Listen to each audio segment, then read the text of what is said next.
Purabi news আপনাদের সঙ্গে আমি অর্পিতা। বিস্তারিত খবরে যাবার আগে প্রথমে দেখে নেব আজকের headline. Headline sponsored by Ascendis Primary Health Center and Eye Hospital. অবৈধ সম্পর্কে বাধা হয়ে দাঁড়ানোয় খুন সিন্দানি যুবক কার্তিক বালই, উপযুক্ত শাস্তির দাবিতে পরিবার। রাজারহাটে সিপিআইএমের দলীয় কার্যালয়ের পেছন থেকে কার্তুজ উদ্ধার। শুটিংয়ের জন্য পরিষেবা বন্ধ, টাকি হাসপাতালে অসুবিধায় রোগীরা। বাংলাদেশ থেকে ফেরার পথে বনগাঁয় দলীয় কার্যালয়ে বিজেপির কেন্দ্রীয় নেতৃত্ব তথাগত রায়। রবিবার বনগাঁয় উদ্ঘাটন হলো রাইস মিলের। কনডেন্ট সন্ন্যাসী নির্ণয়, সমগ্র মানবিকতা ধর্ষণ, রানাঘাট ধর্ষণকাণ্ডে মন্তব্য মন্ত্রী ববি হাকিমের। রানাঘাট কাণ্ডের প্রতিবাদে ভিক্ষা মিছিল মৎস্যন্দপুরের শান্তিরানী চার্চে। এবার আসছে বিস্তারিত খবরে। এক অবৈধ সম্পর্কে বাধা হয়ে দাঁড়িয়েছিল সিন্দানির 23 বছর বয়সী যুবক কার্তিক বালই, যার মাসুল দিতে হলো প্রাণ দিয়ে। গত 13/5 থেকে নিখোঁজ ছিলেন সিন্দানির বাসিন্দা 23 বছর বয়সী কার্তিক বালই। খোঁজ না মেলায় কার্তিকের বাড়ির লোক নিখোঁজ ডায়েরি করে স্থানীয় থানায়। ঘটনার তদন্তে নেমে সন্দেহজনকভাবে পুলিশ গ্রেপ্তার করে দম্পতি শম্পা রায়, অবিনাশ রায় সহ সুকান্ত রায়কে। অভিযুক্তদের জিজ্ঞাসাবাদে পুলিশ জানতে পারে শম্পা রায়ের সঙ্গে অভিজিৎ রায় নামে এক ব্যক্তির অবৈধ সম্পর্ক ছিল, আর এই সম্পর্কের মাঝে বাধা হয়ে দাঁড়ায় কার্তিক। সূত্রের খবর, 13 মার্চ সন্ধ্যেবেলা কার্তিককে ডেকে নিয়ে যায় অভিজিৎ। সুকান্ত এবং অভিজিৎ দীর্ঘক্ষণ মদ্যপান করায় কার্তিককে। তারপর হাতুড়ি দিয়ে সজোরে মাথায় আঘাত করা হয় কার্তিককে। এরপর সিন্দানি এলাকায় ঝুপরঘাটের একটি ফাঁকা মাঠের পাশের বাগানে মাটি খুঁড়ে কার্তিকের দেহটি পুঁতে রাখে অভিযুক্তরা। ঘটনাটি জানতে পেরে মাটি খুঁড়ে দেহ উদ্ধার করে পুলিশ। আমি খেলা মাঠে আসছিলাম, সন্ধ্যেবেলা বাড়ি যেয়ে দেখি চেয়ার বাইরে আনলাম, কে আসছিল বললো কার্তিক আসে, বললো একটু বাজার থেকে ঘুরে আসি, এই কথা বললো। কার্তিক ওর আরেক বন্ধু? না, আমার ছেলে একাই আসছে। আপনি ওনার কাছে জিজ্ঞাসা করেছেন বাজারে গেছে, তারপর থেকে এটা চাই বললো যে মামি কার্তিক দাদা আর দুটো ছেলে উপরে নাম বললো, মদ খেয়েছে রাত 9টা অবধি। তারপরে কোথায় গেছে জানি না, তখনই আমি চলে আসতে পারে ওর বাবারে বলে আমি চলে আসছি। 3 জন নেশা করেছিল ফ্রাইডে মানে ইভিনিং টাইমের পর থেকে। ওরা ড্রিঙ্ক করেছিল, ড্রিঙ্ক করার পরে 2 জন ফিরে আসে, একজন ফিরে আসেন মানে প্যারেন্টসরা। এরা বলেন যে আমার ছেলে কোথায়। তো যখনই এরা তল্লাশি শুরু করে তখনই অভিজিৎ রায় ও পালিয়ে যায় এবং সুকান্ত রায় ধরে ফেলে। একে ধরে ফেলানোর পরে তাই ওকে আমাদের ইনভেস্টিগেশনের জন্য পুলিশ। পূরবী নিউজের জন্য অনিন্দ পাত্রের রিপোর্ট, বসিরহাট। রাজারহাটে সিপিআইএমের দলীয় কার্যালয়ের পেছন থেকে উদ্ধার হলো কার্তুজ। ঘটনার তদন্তের দাবি স্থানীয় তৃণমূল কর্মী সমর্থকদের। রবিবার রাজারহাটের অন্তর্গত বাবলাতলায় সিপিআইএমের পার্টি অফিসের পেছন থেকে 3টি ভ্যান এবং রিকশা থেকে উদ্ধার হলো প্রচুর পরিমাণে কার্তুজ। কয়েক বছর আগেও এই রকমের অস্ত্র উদ্ধারকে কেন্দ্র করে রাজারহাটে যে তদন্ত চলছিল তা কেন চেপে যাওয়া হলো, প্রশ্ন স্থানীয় তৃণমূল কর্মী সমর্থক ডাম্পি মণ্ডলের। প্রায় 10 থেকে 12 হাজারের উপরে গুলি পাওয়া গেছে, সেগুলো জাং পড়ে আছে বিভিন্ন ধরনের, 350 থেকে শুরু করে এই যে গুলি আমার কাছে আছে সেটা। সেই জায়গাটায় দাঁড়িয়ে আজকের আবার স্মরণ করিয়ে দিল এই অস্ত্র যে পাওয়া গেল, স্মরণ করিয়ে দিল আমাদের বামফ্রন্টের রাজত্বকালে বাবলাতলা, রাজারহাট, গোপালপুর পৌরসভা জুড়ে যে অস্ত্র ভান্ডার পাওয়া গেছিল, সেই অস্ত্র ভান্ডারে পেন গান, স্টেট গানের ঘটনার দিনকে আজকে আবার সকালবেলা নতুনভাবে আমাদের স্মরণ করিয়ে দিল।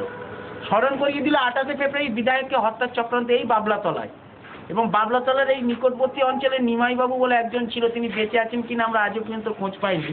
অস্ত্র ভান্ডার হওয়ার পর তাকে আর খুঁজে পাওয়া যায়নি, তিনি নিরুদ্দেশ হয়ে গেছেন। তিনি জোনাল কমিটির সেক্রেটারি ছিলেন এই অফিসেরই। এবং রাজারগড়পুর পৌরসভার অ্যাম্বুলেন্সে করে এর আগে শুনেছি অনেক অস্ত্র পাচার করা হতো, পাওয়া গিয়েছে। তৎকালীন যারা পৌরসভার দায়িত্বে ছিলেন তারা এই বিষয়টা এড়িয়ে গেছিলেন।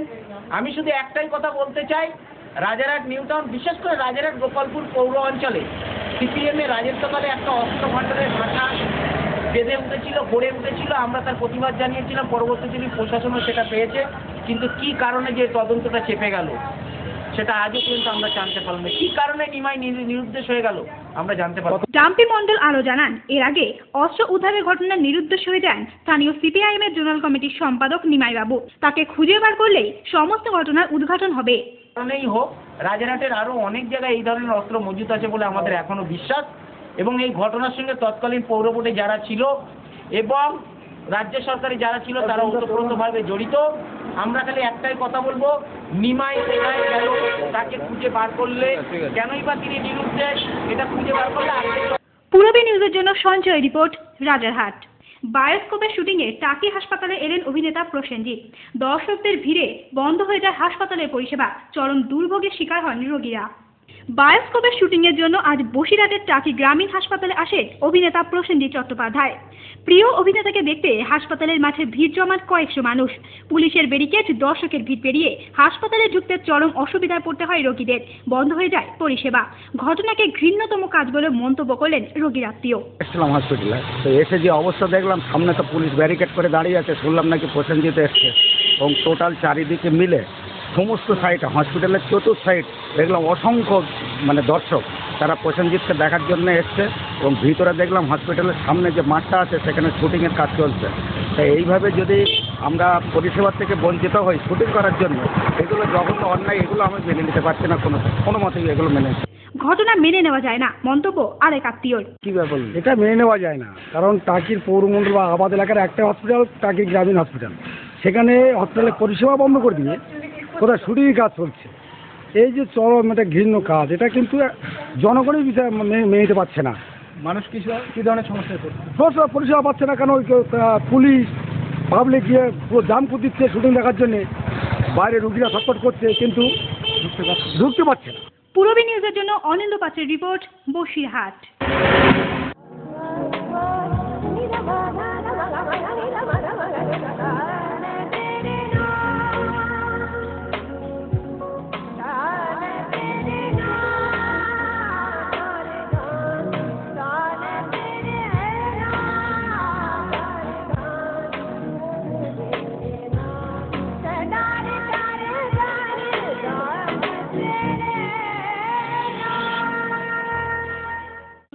এরিনা মার্কেট, শ্রী অরবিন্দের নবতম সংযোজন।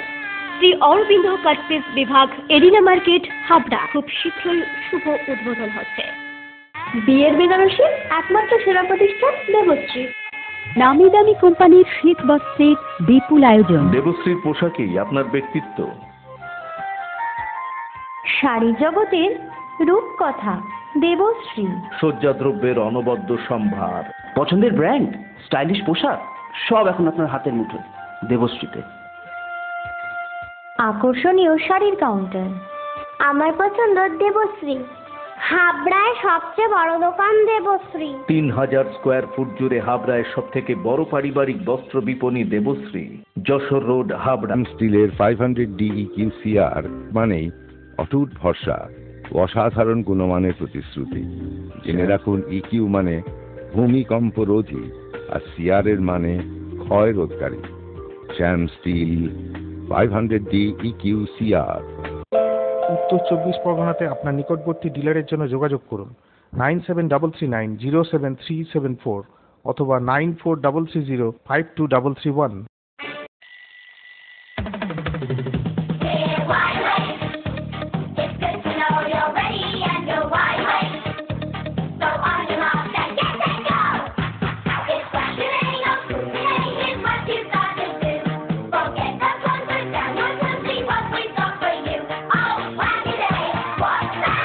ছোটদের দারুণ দারুণ পোশাকের জন্য fashion corner, Arena market, Habra.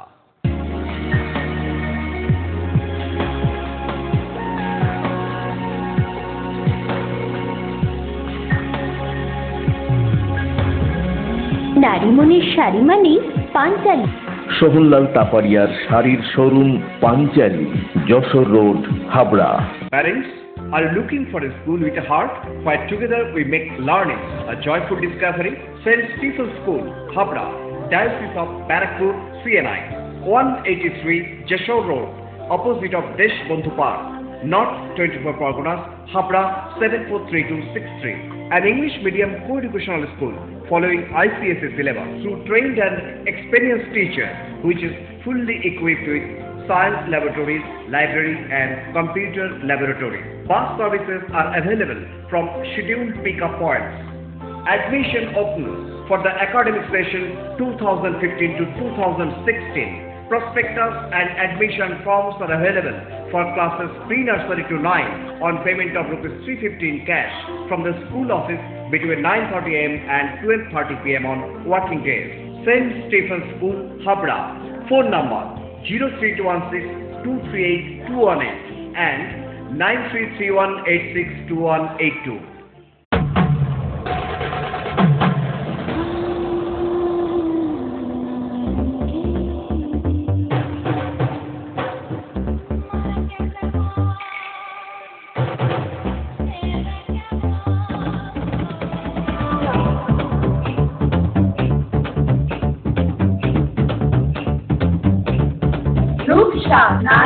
Arup Dutta, PN medical college, Habra. বাংলাদেশের ভাঙা থেকে ফেরার পথে বনগাঁর দলীয় কার্যালয়ে এলেন বিজেপির নেতৃত্ব তথাগত রায়। পুরভোটের আলোচনার পাশাপাশি কর্মীদের সঙ্গে চলে অন্যান্য আলোচনাও। বাংলাদেশের অন্তর্গত ভাঙার অনুষ্ঠান থেকে ফেরার পথে বনগাঁর 19 নম্বর ওয়ার্ডের দলীয় কার্যালয়ে আসেন বিজেপির কেন্দ্রীয় নেতৃত্ব তথাগত রায়। আচ্ছা, আমার এখানে আসার কথা ছিল না। আমি বর্ডার দিয়ে বেরোচ্ছিলাম, সেই সময় এই যুবক ছেলেরা এরা এসে বলল যে এখানে একটা নতুন অফিস খোলা হয়েছে এবং একজন এদের মধ্যে একজন সেই এর জন্য সেই অফিসটার জন্য জমি দান করেছে, সেটাতে বাকিদের সকলের স্বাভাবিকভাবে খুব উৎসাহ সঞ্চার হয়েছে, সেই জন্য আমি এলাম। দলীয় আলোচনা তো ছিলই, এছাড়াও পুরভোট নিয়ে কর্মীদের সঙ্গে দীর্ঘক্ষণ বৈঠক করেন নেতা, জানালেন বিজেপির যুব মোর্চার জেলা ভাইস প্রেসিডেন্ট অজিত অধিকারী। 19 নম্বর ওয়ার্ডের যে পার্টি অফিসটা, এই পার্টি অফিসে বিজেপির যে কেন্দ্রীয় নেতা মাননীয় তথাগত রায় মহাশয় এসেছিলেন। বনগাঁর সামনে যে পৌর ইলেকশন, সেই ইলেকশন সংক্রান্ত ব্যাপারে কর্মীদের সঙ্গে তিনি দীর্ঘক্ষণ বৈঠক করলেন এবং আমাদের প্রার্থী হিসেবে আমরা যাকে প্রজেক্ট করেছি রতিন হালদার, সেই রতিন হালদারের সাথেও আমাদের দীর্ঘক্ষণ ধরে এবং তথাগত রায় আমাদের কেন্দ্রীয় নেতা, ওনার সঙ্গে দীর্ঘক্ষণ ধরে বিভিন্ন রকম আলোচনা হয়েছে। পূরবী নিউজের জন্য অনিন্দ পাত্রের রিপোর্ট, বনগাঁ। পশ্চিমবঙ্গ সরকারের সহযোগিতায় বনগাঁয় উদ্ঘাটন হলো রাইস মিলের। অর্থনৈতিক উন্নতির পাশাপাশি বাড়বে এলাকার উন্নয়ন, জানানো হয় কমিটির পক্ষ থেকে। পশ্চিমবঙ্গ সরকারের সহযোগিতায় রবিবার বনগাঁয় উদ্বোধিত হলো রাইস মিল। 1360 টাকা দরে কৃষকদের থেকে ধান কিনে মিলে ভাঙিয়ে তারপর বিক্রি, এমনটাই চিন্তাভাবনা আগামী দিনের, জানানো হয় কমিটির পক্ষ থেকে। উদ্বোধন হচ্ছে আজকে, যেটা আগের ইউনিট আমাদের ছিল রাধাকৃষ্ণ ফ্লাওয়ার মিল, যেটা উদ্বোধন হয়েছিল 2009 সালের 15ই আগস্ট। এবং তারপরে আমাদের সেই সময়কারই একটা চিন্তাভাবনা ছিল, এলাকার প্রচুর চাষি ভাই আছে, যেখানে আমাদের এখানে মোটামুটি ধান প্রচুর উৎপাদন হয়, সেই ধানটাকে যাতে বাইরে না যেয়ে এবং চাষিদের যাতে বিপদ না বাড়ে ধান বিক্রির জন্য, আমাদের সেই সময় থেকে একটা চিন্তাভাবনা ছিল একটা রাইস মিল আমরা করবো এখানে। এবং সেটা পশ্চিমবঙ্গ সরকারের অশেষ সহযোগিতায় আমরা আজকে রাইস মিলটা উদ্বোধনের পথে আসতে পেরেছি। এবং আগামী দিনে আমাদের পরিকল্পনা এবং বর্তমান থেকে আমাদের টার্গেট, পশ্চিমবঙ্গ সরকারের নির্দেশ মতো 1360 টাকা দরে যে কৃষকদের থেকে ডাইরেক্ট আমরা ধান কিনব, সেই ধান মিলে ক্রাশিং করে উন্নত মানের চাল রেশনের মাধ্যমে বিতরণের ব্যবস্থা করা হবে। সম্পূর্ণ প্রজেক্টের সুপারভাইজার হচ্ছে পশ্চিমবঙ্গ সরকার, তাদের নির্দেশ মতো আমরা টোটাল প্রজেক্টটাকে পরিচালনা করব। এতে কর্মসংস্থানের পাশাপাশি বাড়বে অর্থনৈতিক এবং এলাকার উন্নয়ন। যে আর্থিক ডেভেলপ হবে, ঠিক আছে, যদি এখানকার লোক সেটাকে নিতে পারে তাহলে এলাকার যে কর্মসংস্থান যখনই হবে তখন এখানকার আর্থিক ডেভেলপ অবশ্যই হতে হবে এবং এলাকার উন্নয়ন তখন বাড়বে। এটা হচ্ছে আসল বিষয়। প্লাস অনেক ছেলে এখান থেকে কাজ শিখতে পারবে, তারা অন্য জায়গায় কাজও করতে পারবে। পূরবী নিউজের জন্য অনিত পাত্রের রিপোর্ট, বনগাঁ। আপনার স্বপ্নের বাড়ি বানাবেন ভাবছেন? বাড়ির প্ল্যান ডিজাইনিং এর খরচের এস্টিমেট চান? চলে এসেছি আপনার এলাকায় আস্থা কনস্ট্রাকশন। ন্যায্য মূল্যে ইমারতি সামগ্রীর জন্য আজই আসুন আস্থা কনস্ট্রাকশনে। আমরা নিজস্ব লরিতে সরাসরি খাদান থেকে বালি পাথর লোড করে সরবরাহ করে থাকি। এছাড়াও একই ছাদের নিচে পাবেন SRMB, লাফার্জ, আল্ট্রাটেক সিমেন্ট, সঙ্গে রয়েছে ঢালাইয়ের সময় ইঞ্জিনিয়ারের সুপরামর্শ বিনামূল্যে।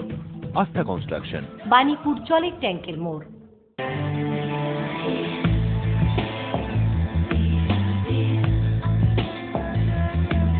ঘরোয়া পরিবেশ,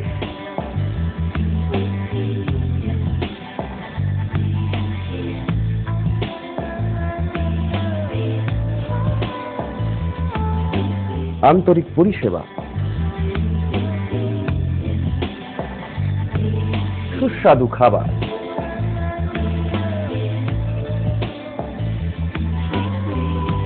Rajnandini hotel and restaurant, fresh, fast, tasty. Post office road, Habra. Phone number 9735700999।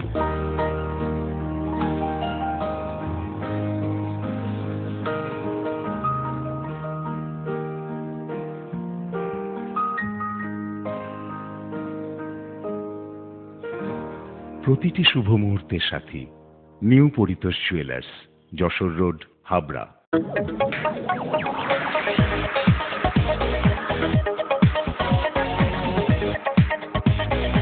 Kalpana store, Raymonds, Vimal, Senco, Arvind ও ব্রাজিলের মতো নামি দামি কোম্পানির শুটিং শাটিং এর পাইকারি ও খুচরো বিক্রেতা। কল্পনা স্টোর অভিজ্ঞ টেলার দ্বারা প্যান্ট, শার্ট ও স্যুট এবং মহিলাদের সালোয়ার, কুর্তি ও চুড়িদার আধুনিকতার সাথে তৈরি করা হয়। কল্পনা স্টোর, যশোর রোড, হাবড়া। উন্নত মানের জিন্দাল ও টাটা কোম্পানির ঢেউ টিন, কালারিং টিন, এভারেস্ট কোম্পানির অ্যাডভেস্টার, এছাড়াও রয়েছে মটকা। সমস্ত কিছুই পাচ্ছেন বাজার দর থেকে অতি সুলভ মূল্যে। পূজা ট্রেডিং, আমাদের দামি আমাদের গর্ব। অশোকনগর 8 নম্বর মোড়, ইলেকট্রিক সাপ্লাইয়ের ঠিক বিপরীতে। ফোন 9002218373। গুমার 31 বছরের ঐতিহ্যবাহী প্রতিষ্ঠান মজুমদার জুয়েলার্স এবার শুভ নববর্ষ উপলক্ষে 1 বৈশাখ থেকে 10ই বৈশাখ পর্যন্ত প্রতিটি কেনাকাটায় দিচ্ছে আকর্ষণীয় উপহার। 2000 টাকা থেকে 5 লাখ টাকার কেনাকাটায় থাকছে বিশেষ পুরস্কার।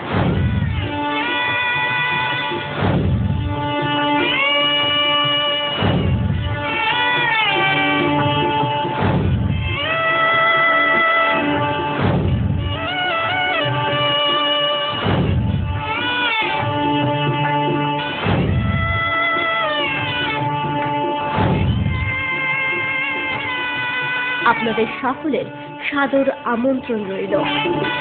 মজুমদার জুয়েলার্স, গুবা স্টেশন রোড ও হাবড়া 1 নম্বর রেলগেট। রানাঘাটে ঘটে যাওয়া ধর্ষণকাণ্ডের তীব্র নিন্দা করলেন মন্ত্রী ববি হাকিম। তিনি মনে করেন সন্ন্যাসিনী নয়, এ ধর্ষণ সমগ্র মানব জাতির।